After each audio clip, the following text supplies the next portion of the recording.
Matric का exam देने के बाद ही सामाजिक कामों में और राजनीति में जुड़ गए।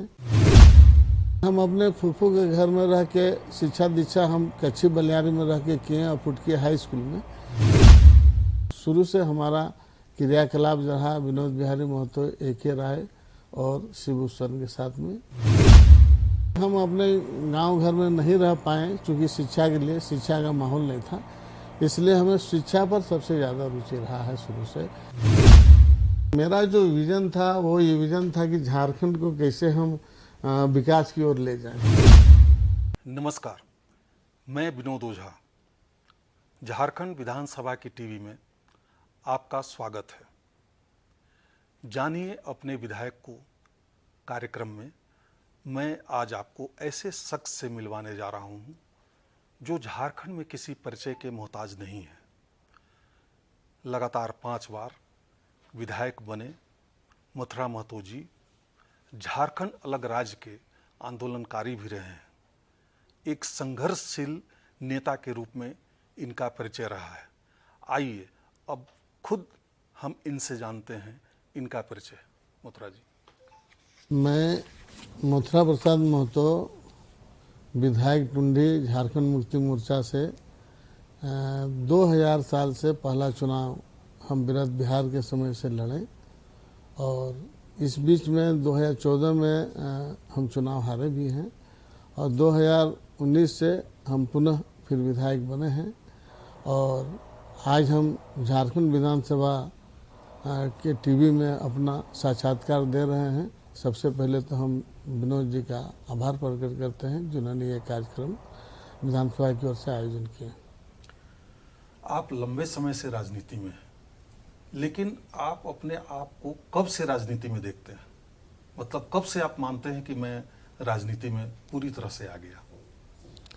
देखिए, हम तो 1977-78 से ही, चूँकि हमारे क्षेत्र में उस समय सामाजिक शिवाजी समाज भी चलता था और विनोद बिहारी महतो अगुवाई करते थे, तो मैट्रिक का एग्ज़ाम देने के बाद ही हम मोटा मोटी सामाजिक कामों में और राजनीति में जुड़ गए, जो झारखंड मुक्ति मोर्चा से शुरू से हम हैं। आप बचपन से ही राजनीति में आना चाहते थे या कहीं और जाना चाहते थे? आने का कोई लक्ष्य हम राजनीति में नहीं था, लेकिन परिस्थिति ऐसा बना कि शुरू से ही हम राजनीति में हैं और सामाजिक कार्यक्रम। आपकी शिक्षा दीक्षा कहाँ से हुई है? हमारे फुटकी हाई स्कूल से मैट्रिक का एग्ज़ाम हुआ और उसी के बाद से हम शिक्षा दीक्षा और आगे हमारा नहीं हुआ, मैट्रिक ही हमारा। छात्र जीवन में कोई ऐसी घटना या बाद के जीवन में कोई ऐसी घटना जिसकी वजह से आप राजनीति में आए? देखिए, वजह कुछ था नहीं, लेकिन शिक्षा दीक्षा के लिए हम अपने फूफू घर में रह के मैट्रिक का एग्ज़ाम दिए और जब हम आए अपना गांव, अपना घर, तब उस समय का माहौल था राजनीति से। वहाँ के शहीद शक्तिनाथ महतो नेतृत्व करते थे सामाजिक दृष्टिकोण से, तो आकर हम भी उसी में लगे और सामाजिक कामों में हम आगे बढ़ा। मतलब प्रेरणा आपको विनोद बिहारी महतो जी से मिली? जी। छात्र जीवन की कोई और ऐसी घटना जिसने आपको राजनीति में आने के लिए प्रेरित किया? देखिए, छात्र जीवन में कोई ऐसा घटना नहीं है कि हमें राजनीति में जाना पड़ेगा, लेकिन हम अपने फूफू के घर में रह के शिक्षा दीक्षा हम कच्ची बलियारी में रह के किए और फुटकी हाई स्कूल में, और उसके बाद जब अपने गांव आए तब वो माहौल हमको गांव से ही मिला और तब हम इसमें आए और शुरू से हमारा क्रियाकलाप रहा विनोद बिहारी महतो, A.K. राय और शिबू सोरेन के साथ में हम लगातार संघर्ष में रहे। राजनीति के अलावा भी कुछ अन्य बातों में आपकी दिलचस्पी रही है? हमें चूँकि मलाल था कि हम अपने गांव घर में नहीं रह पाए क्योंकि शिक्षा के लिए शिक्षा का माहौल नहीं था, इसलिए हमें शिक्षा पर सबसे ज़्यादा रुचि रहा है शुरू से कि शिक्षा को ग्रामीण क्षेत्र में कैसे मजबूत करें। सार्वजनिक जीवन में जनता के प्रतिनिधि के रूप में आप लंबे समय से हैं। ऐसे में जनता की समस्याओं के लिए आपको जूझना भी पड़ता है, दिन रात आपको सेवा करनी पड़ती है। ऐसे में आप अपने परिवार के लिए कितना समय निकाल पाते हैं? देखिए, जब से हम राजनीति में हैं तब से मैंने कभी भी हम तीनों टाइम अपने घर में भोजन नहीं किए हैं। सुबह का नाश्ता के बाद हम निकलते हैं और क्षेत्र में ही जनता के बीच में रहते हैं और शाम को ही आते हैं। पहले तो अभी नहीं तो जब एमएलए नहीं तो उस समय तो हम लोग कभी घर भी नहीं आते थे। सप्ताह भर आंदोलन के समय हफ्ता 10 दिन के बाद ही घर हम लोग आते थे। ऐसा परिस्थिति रहा है आंदोलन के समय कि हम लोग घर डेली नहीं आ पाते थे। परिवार से डिमांड नहीं होती थी कि आप थोड़ा घर में भी समय दीजिए? डिमांड इसलिए नहीं हो पाता था उतना अधिक कि चूंकि हमारे पिताजी इस टिस्को में सर्विस करते थे, अन्य भाई लोग भी थे, सबका सहयोग मिला कर। ऐसा भी तो हुआ होगा जब आप क्षेत्र की जनता के समस्याओं के लिए बहुत आगे बढ़ के काम किए, लेकिन आप वो काम नहीं कर पाए। कोई ऐसा काम है जो आपको लगता है कि ये समस्या थी और हम चाह कर के भी नहीं कर पाए? जैसे अभी भी वो समस्या है, नहीं हो पाया जो हमें अपने क्षेत्र का टुंडी विधानसभा का बागमारा विधानसभा प्रखंड में हमारा 17 पंचायत है जो अभी तक नहीं बन पाया अलग प्रखंड। उसके लिए आज भी संघर्षरत हैं हम लोग कि राजगंज को प्रखंड का दर्जा दे। मेरे टुंडी विधानसभा क्षेत्र में हमारे जो 17 पंचायत बागमारा प्रखंड में है उसको काट कर टुंडी का अलग प्रखंड बनाया जाए, इस पर हम लगे हुए हैं। समस्याओं का समाधान न कर पाने पर आप कैसा महसूस करते हैं? आपको कैसा लगता है कि हम नहीं कर पाए? देखिए, लोकतंत्र है, लोकतंत्र में प्रक्रिया के तहत हम लोगों ने बहुत सारा चीज़ पर हम लोग कर पाते हैं, बहुत चीज़ नहीं कर पाते हैं। इसे टुंडी का ही इसके पहले हमने एक प्रखंड बनाया है पूर्वी टुंडी, और ये राजगंज प्रखंड अभी तक नहीं बना पाए हैं। पब्लिक को ये आशा विश्वास हम लोग देते हैं कि आने वाला समय जब नए प्रखंड का सृजन होगा तो हमारा राजगंज भी प्रखंड बनेगा। कोई ऐसी समस्या जिसका समाधान करके आपको बहुत खुशी महसूस हुई हो, उसको आज भी आप याद करते हैं? ऐसा बहुत सारा समय आया है इस तरह का, जैसे हमारा क्षेत्र में बहुत ज़्यादा उग्रवाद प्रभावित क्षेत्र भी रहा है, कई घटना भी है पहले घटा है। आज जो है उससे काफ़ी हम लोग निजात मुख्यधारा से लोग जुड़े हैं। इससे हम लोग खुशी है कि आज शिक्षा दीक्षा के मामले में भी हमारा क्षेत्र आगे बढ़ रहा है। आपके परिवार में कौन कौन लोग हैं? हमारे परिवार में अभी तो माँ पिताजी नहीं रहे हैं, लेकिन अभी हमारा 4 लड़के 2 लड़की हैं। दोनों लड़की का शादी भी हो गया है। हमारा जो 4 लड़के में 3 का शादी हुआ, एक अभी बचा हुआ है। ये हमारा लंबा परिवार है। झारखंड राज्य प्रारंभ से ही अनिश्चितताओं के दौर में रहा। अनिश्चितता मतलब कि राजनीतिक अस्थिरता। शुरुआती दौर से ही यहाँ पर सरकारें बनती बिगड़ती रही हैं, लेकिन 2014 एक ऐसा वर्ष आया जब यहाँ पर 5 साल के लिए अस्थायी सरकार मिली। वह रघुवर की सरकार थी, और उस 5 साल के बाद 2019 में फिर से अस्थायी सरकार झारखंड को मिली है। आप इसको किस रूप में देखते हैं और क्या फायदा इसका आप देखते हैं? देखिए, 2004 से 2019 के बीच तो हम खैर विधानसभा में नहीं रहे, लेकिन जो सत्ता में 5 साल बीजेपी का रहा, उस समय भारतीय जनता पार्टी में कितना काम किया नहीं किया, जनता के बीच में रहा। उनके समय तो हाथी उड़ा करता था, और आज देखिए अगर 2019 में माननीय हेमंत सोरेन का सरकार है तो आज राजस्थान से को भी पीछे छोड़कर आज विकास के मामले में झारखंड आगे है।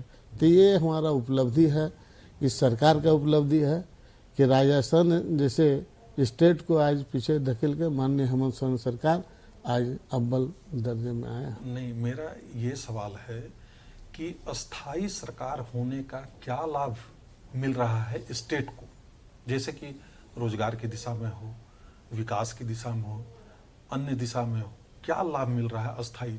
पहले राजनीतिक अस्थिरता थी, अभी स्थिरता आई है पिछले 2 टर्म से, तो इसका कुछ न कुछ फायदा तो निश्चित रूप से राज्य को मिल रहा होगा। देखिए, आप जब देखेंगे मैंने पूर्णकालिक सरकार का और अब सरकार का जब हम विश्लेषण करेंगे तो आप देखिएगा कि बहुत सारा निष्पादन जो फंसे हुए मामले था, जिस तरह का आज रोजगार, आज ही जो है हमारे यहाँ 800 से ऊपर शिक्षकों का नियुक्ति हो रहा है। तो इस तरह का बहुत सारा मामला है जो ये सरकार को देखने को मिल रहा है। रोजगार से लोग को जोड़ा जा रहा है और बहुत आगे ऐसा झारखंड जा रहा है। इस पर जो उपलब्धि है अस्थाई सरकार का, मतलब अस्थाई सरकार की ये उपलब्धि है कि रोजगार की दिशा में सृजन हुआ है और विकास के पैमाने पर भी अपना राज्य आगे बढ़ा है, यही मानते हैं आप? जी, आज हम तो बताएं कि सबको हमारे मैंने इंडिया में, भारतवर्ष में लोग बोलता था कि राजस्थान सबसे स्टेट जो है आगे है, लेकिन जब आज उसको पीछे रखा है तो इसका मतलब है कि हमारा सरकार और हमारा अस्थाई सरकार आज आगे जा रहा है, जबकि कई तरह की बाधाएं हैं इसके बावजूद। आप सत्ता पक्ष और विपक्ष दोनों में अहम भूमिका में रहे हैं, मंत्री भी रहे हैं, वर्तमान समय में सचेतक भी हैं। मंत्री के रूप में आपका कार्यकाल कैसा रहा? आपने किन किन कार्यों को किया, जरा उसके बारे में बताएंगे आप? देखिए, हम माननीय गुरुजी श्री शिबू सोरेन जी के नेतृत्व में भी 5 महीने का कृषि मंत्री रहे हैं, और कृषि मंत्री के समय भी हमने कुछ ऐसा योजना हम लोगों ने लाया जिसमें कि कृषकों को जो है खेती में कैसे रुचि हो, इसके लिए किसान पाठशाला का भी हम लोगों ने हर प्रखंड में आयोजन किए, जिसमें किसानों को कई स्टेट में भी हम लोगों ने भेजे, स्टेट स्तर से। और समृद्ध जो स्टेट है, जो पंजाब हरियाणा, उस सब में भी हमने किसानों को भेजकर प्रशिक्षित किया। आज उसका लाभ मिल रहा है।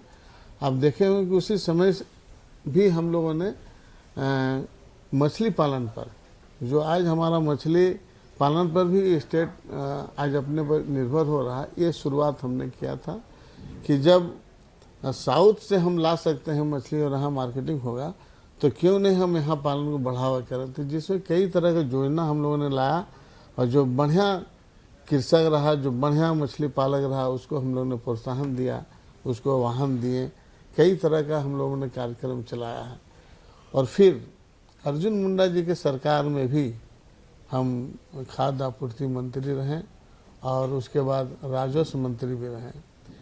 तो हमारा कार्यकाल काफ़ी कम था, लेकिन उसके बावजूद हमने जो काम किया, जो जनता के लिए 5 रुपया में दाल भात योजना, ये हमारा किया हुआ है, हमारे समय का है।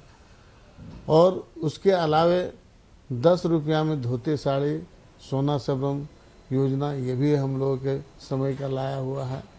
और इसके अलावे हमने विधवा सम्मान योजना, जो 4 बकरी 1 बकरा देने का जो आज भी चल रहा है, ये सब योजना ये हमारा ही लाया हुआ योजना सब है। और सबसे प्रसिद्ध जो काम हुआ हो CNT एक्ट का, जो यहाँ के पिछड़ी जाति का जमीन जो बिक्री होता था, उस पर जो है रोक लगा और CNT को प्रभावित किया गया, जिससे जो है आज देख रहे हैं कि झारखंड में बहुत सारा ज़मीन लूटने से बचा है। और इसका उसी कार्यकाल में हम लोगों ने ये काम किए हैं, और यह कम से कम जो है आज प्रभावी हुआ, और प्रभावी होकर आज इसका लाभ जनता को मिला। मतलब कि बहुत सारे जो कार्यक्रम आपके कार्यकाल में शुरू किए गए, वो अभी भी जारी हैं। मतलब कि वो बेहतर काम था तभी तो अभी तक जारी है और लोगों को उसका लाभ मिल रहा है। देखिए, मेरा जो विज़न था वो ये विज़न था कि झारखंड को कैसे हम विकास की ओर ले जाएं। आपने देखा हो जितना हम योजना लाए, ये योजना किसी भी स्टेट में पहले नहीं था, और ये सब योजना का लाभ आज भी चल रहा है। और इसका लाभ हमारा स्टेट को देखकर दूसरा स्टेट भी इसको एडॉप्ट किया है। तो ये सब योजना था कि भाई ज़मीन से हम लोग आए तो हम देखें कि भाई आज भी हम लोग साहिबगंज वगैरह में जाते थे तो हम देखते थे कि एक लुंगी नीचे और एक लुंगी ऊपर रहता था। इसी कंसेप्ट को देखकर हमने ये कंसेप्ट लाया कि 10 रुपया में धोती साड़ी अगर हम दें पब्लिक को लुंगी, तो इसका लाभ मिलेगा। और जनता आज साल में 2 बार पब्लिक को मिल रहा है, ये काफ़ी उपयोगी योजना है। लोग यहाँ से सबसे पहले हमने रेलवे स्टेशन, और उसके बाद कोर्ट, उसके बाद जो बस स्टैंड, इसमें दाल भात योजना का हम लोगों ने 100 केंद्र चलाए थे। जब इसका आउटपुट बढ़िया मिला, तब इसको हर प्रखंड स्तर में लेंगे, और आज भी हर प्रखंड में यह योजना चल रहा है। कोई भी गरीब आदमी 5 रुपया में दाल भात सब्जी खा सकता है। कैसा महसूस करते हैं जब आपकी चलाई हुई योजनाएं धरातल पर लगातार उतरती दिखाई पड़ रही हैं? ये योजना इतना उपयोगी रहा, इतना उपयोगी है, जो आज कोई भी सरकार आए इसको बंद करने का साहस नहीं करेगा, क्योंकि डायरेक्ट जनता से मिला हुआ। यह काफ़ी खुशी की बात है कि इसका लाभ आज मिल रहा है। धन्यवाद मथुरा जी, झारखंड विधानसभा की टीवी में आपको आने के लिए। नमस्कार।